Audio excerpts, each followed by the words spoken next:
Prep Test 68, Game 3, Question 15 asks us which of the following spaces cannot hold more than one variable. So, in order to do this, we're probably going to want to bring up a few different possible diagrams, and it is worth noting that if you've been keeping track of your diagrams throughout this game thus far, if you look back at the ones you built for the past 3 or 4 questions, they can answer this question entirely without you doing any more work, because you'll be able to see exactly which boxes have already held more than one variable and eliminate those.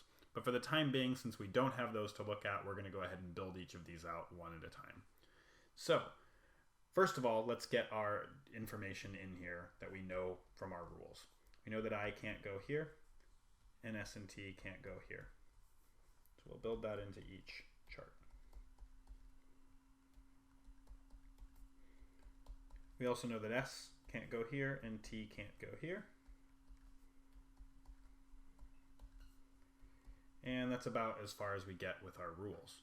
So we want to try and disprove each of these answer choices. So we'll start with A. We want to show that W1 can hold more than one variable. So if we look, we'll just take this one as our first attempt. So if we want to place multiple variables in W1, they would have to be I and S. And remember, W scores need to be less than or equal to our V scores. So this is good. It doesn't actually limit us that much.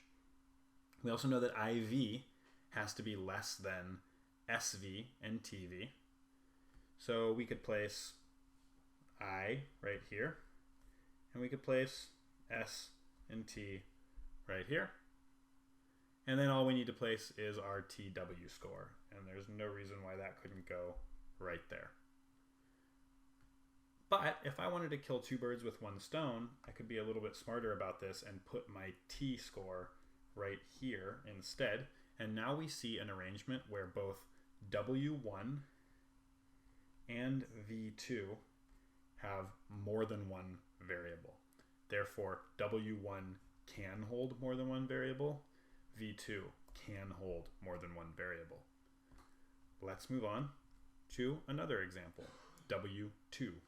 So we want to place multiple clients in box W2 here.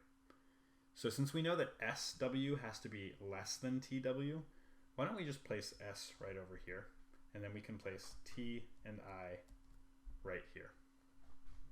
We know that I's W score has to be shorter than its V score or equal to its V score, but IV can't go here. So we can place IV right there. IV also has to be less than SV and TV. So S and T go right there. And we have all 3 placed again. We've placed 2 in W2. We've placed 2 in V3. And we're done with this question. The only one remaining is E. And let's look at why we can't place more than one variable there. We already can't place an S there. So what if we placed I and T there? Remember, each client's W score needs to be less than or equal to its V score. So that would mean that both I and T had to go up here, and we already know that that's not possible. That's why E can never hold more than one variable.